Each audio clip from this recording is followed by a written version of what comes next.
अब देखते हैं क्वालिटी फैक्टर।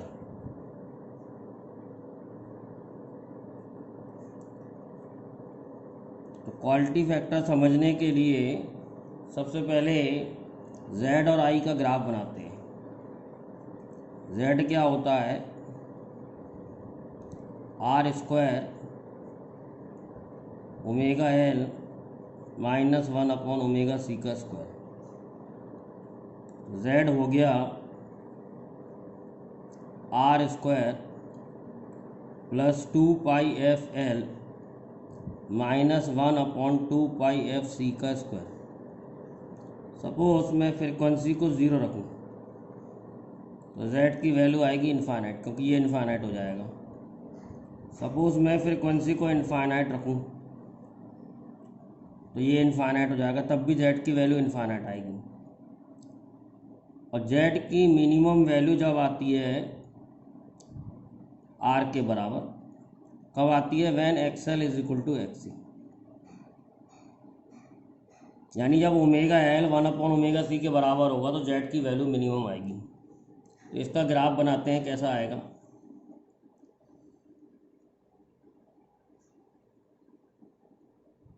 इन्फिनिटी से चालू होगा और इन्फिनिटी पे जाएगा और z की मिनिमम वैल्यू r होगी।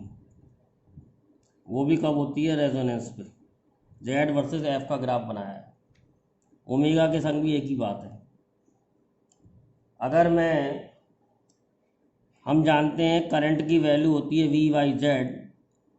अगर मैं करंट का ग्राफ बनाऊं तो उसका उल्टा आता है,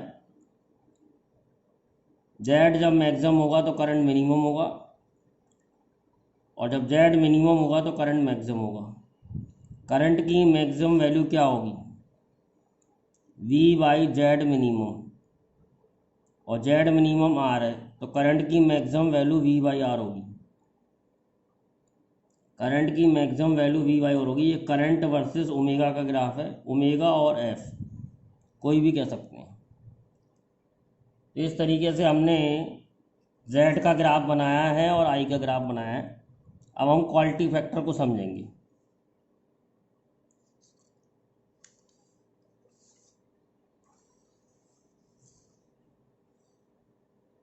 दोबारा से देखते हैं, करंट का ग्राफ ऐसा आया है, करंट की कुछ मैक्सिमम वैल्यू है आई मैक्स। जब करंट की वैल्यू 1/√2 टाइम्स होगी आई मैक्स के, when current is I max by 2 1/√2 times I max, then power will be half. Power will be half. क्यों, क्योंकि पावर का फॉर्मूला I²R होता है। तो पावर हाफ होगी जब करंट की वैल्यू 1/√2 टाइम्स होगी, यानी करंट की value I max upon √2 times होगी। तो देयर विल बी 2 फ्रिक्वेंसी, एक होगी ω1, एक होगी ω2, और मैक्सिमम करंट रेजोनेंस पे होता है, तो ये रेजोनेट फ्रिक्वेंसी हो गई ω0।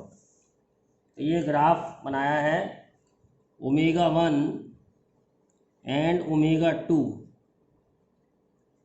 Are called half power frequency.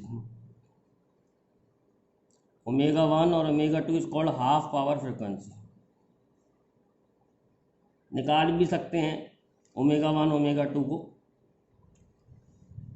कैसे निकाल सकते हैं, मैं आपको हिंट देता हूँ, सिलेबस में नहीं है किसको निकालना, लेकिन बता देता हूँ।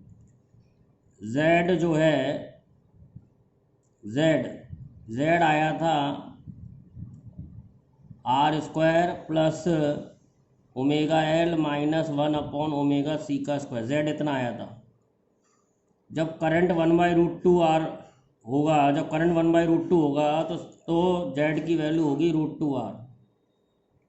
तो z की वैल्यू √2r रख के आप इसके रूट्स निकाल सकते हैं, वो ही रूट्स ω1 और ω2 होंगे। तो ओमेगा 1 और ओमेगा 2 हाफ पावर फ्रिक्वेंसी हो गई।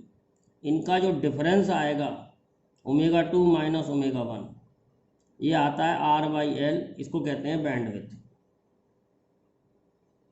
इसको कहते हैं बैंडविड्थ।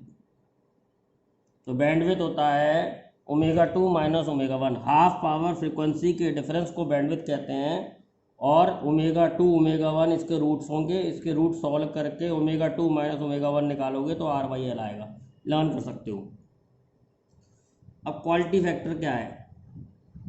क्वालिटी फैक्टर को दो तरीके से डिफाइन कर सकते हैं। पहला है ratio of resonant frequency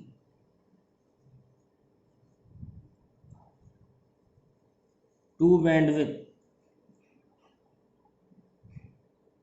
bandwidth is called quality factor। तो क्वालिटी फैक्टर है ratio of resonant frequency to bandwidth. अब रेजोनेट फ्रिक्वेंसी ओमेगा नॉट हमें मालूम है, पहले ही हम बता चुके हैं, 1/√LC, और बैंडविड्थ है R/L। सॉल्व करेंगे तो ये आ जाएगा 1/R√L/C। तो ये क्वालिटी फैक्टर है। क्वालिटी फैक्टर जो है रेजिस्टेंस पे डिपेंड करता है, जितना कम रेजिस्टेंस होगा उतना ज़्यादा क्वालिटी फैक्टर होगा। और बताते हैं आगे।